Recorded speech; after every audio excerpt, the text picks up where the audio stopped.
บายดีทุกคน สวัสดีคน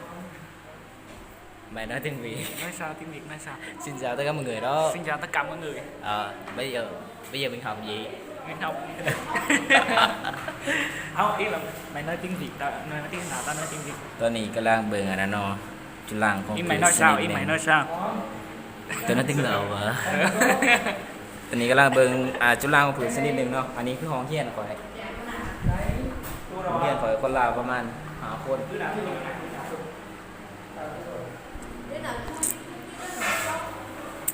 นี่สิพาทุกคนไปเบิ่งห้องเรียนเอาข่อยแหละไปเบิ่งการสอบจุฬาของผืนชนิดหนึ่งที่ว่าเฮานำมาเฮ็ดยาเนาะเอาสิสังเกตว่ามันเป็นพืชชนิดใดแล้วก็สามารถปัวเกี่ยวกับพญาได้เนาะขอให้ทุกคนติดตามแล้วก็เฮียนไปพร้อมๆกันเลยเนาะ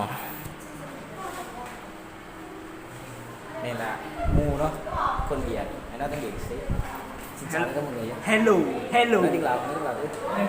วย Kinh khao là bỏ. อันนี้คือของเฮียเนาะ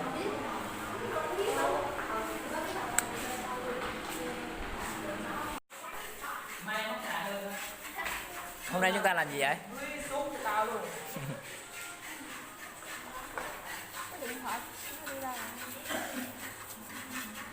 Người đẹp nè. Xinh gái, xinh gái.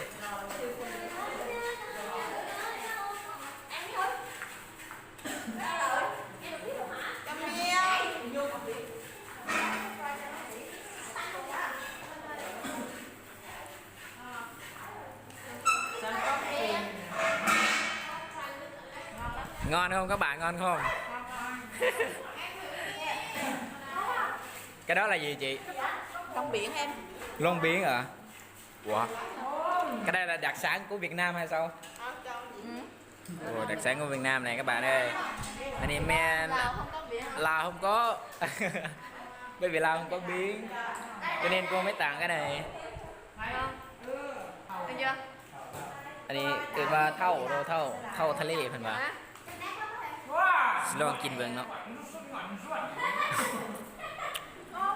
เท่าทะเลแซ่บเว้ยแซ่บร้ายเลยแซ่บร้ายนอนquáเหรอ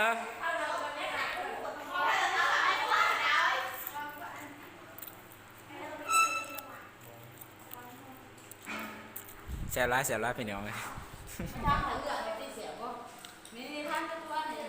ตัวแซ่บบ่นอนtiếng Lào thứ đi nói tiếng Làoแซ่บlà ngon đó แซ่บ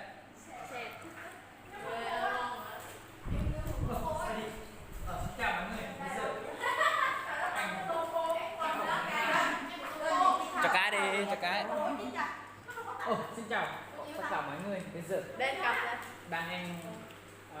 anh cái gì nhỉ Rong biển. ăn vịt lộn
ลักษณะแบบ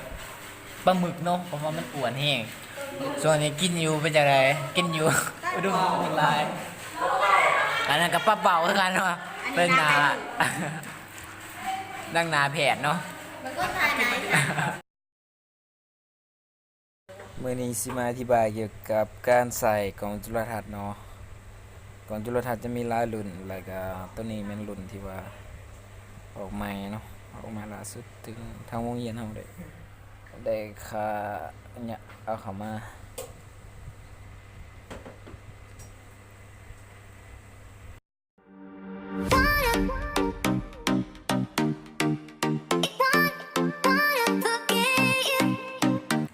คือนี่มันปุ่มเปิดปิดเนาะปุ่มเปิดปิดสำหรับกล่องจุลทรรศน์ตัวนี้หลายกันมามันจะมีเลนส์2 อันที่ว่าเฮาซุกเข้าเพื่อมันขยายกล่องทางในออกแล้วก็อันนี้แมนภาษาเวียดเรียนว่าอันเจเฟิร์มเนาะซึ่งเป็นผลิตภัณฑ์ที่ว่าเฮาจะส่องเบิ่งนะว่ามันเป็นหยังมันเป็นหยังตัวนี้ก็คือผืดเนาะที่ว่าเฮากะเกียมที่จะส่องเบิ่งจุลังของมันเป็นแนวใดนี่คือผืดเฮาหลังจากที่ว่าเฮากะเกียมแล้วเฮาจะมาวางอยู่บนหันอยู่ถึงระหว่างนี้เนาะวางบนนี้แล้วก็มันจะมีปุ่ม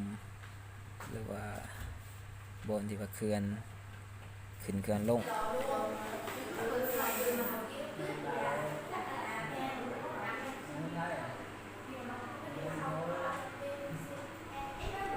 แล้วเรามาเบิ่งนำกันตอนนี้คือจุลังของผืนที่เราเอาวางใส่หน้ากล่องยานี้มันจะเห็นเป็นแบบเป็นเม็ดเป็นอะไรเนาะแต่ว่าตัวจริงมันงามแต่ว่ากล่องเฮาบ่ค่อยเป็นสัตว์ปานใดเนาะตัวจริงมันจะมีลักษณะงามแล้วก็อันนี้เนาะกล่องบ่ค่อยสัตว์เพราะว่าเฮาสิถ่ายเอาโทรศัพท์ถ่ายได้นี่มันจับยากเฮาต้องส่องเบิ่งด้วยตาจึงเห็นว่ามันจัดแจ้งจังไดอันนั้นคือจุลังของผืนจุลังมันจะมีลักษณะหลายรูปแบบแตกต่างกันไปเนาะตัวนี้เป็นสิ่งสำคัญเพราะว่าเราจะรู้ได้ว่าจุลังนั้นมันเป็นจุลังของพืชชนิดใดตัวนี้เป็นสิ่งสำคัญเนาะลักษณะเรารวมแล้วเราสังเกตลักษณะของมันว่ามันเป็นพืชชนิดใดมันจะมีชื่อของมันเนาะเป็นชื่อเฉพาะต่างหากของมันมีหลายรูปแบบ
คลิปเนี่ยปักยังไง สุดท้ายนี่เขาก็ใช้พอดนะอยากให้ไอ้น้องสกุลทุกคนนะทุกคนเสีย ติดตามเลยว่าคนติดตาม ติดตามเนาะภาคสองไม่ทำไปจากกำลังเฮ็ดใหม่เนาะอยากให้ไอ้น้องกดไลค์กดแชร์เพื่อเป็นกำลังใจให้เขาเนาะ อย่าลืมซับสไครต์ขอบใจหลายๆเนาะ ขอบใจหลายๆ ๆทำน้องใหม่ในเด้อในซองใหม่และคลิปต่อไปเพื่อนๆของเฮาสิเฮ็ดคลิปเกี่ยวกับการเรียนเนาะอยู่เวียดนามเป็นอะไรเนาะบ๊ายบาย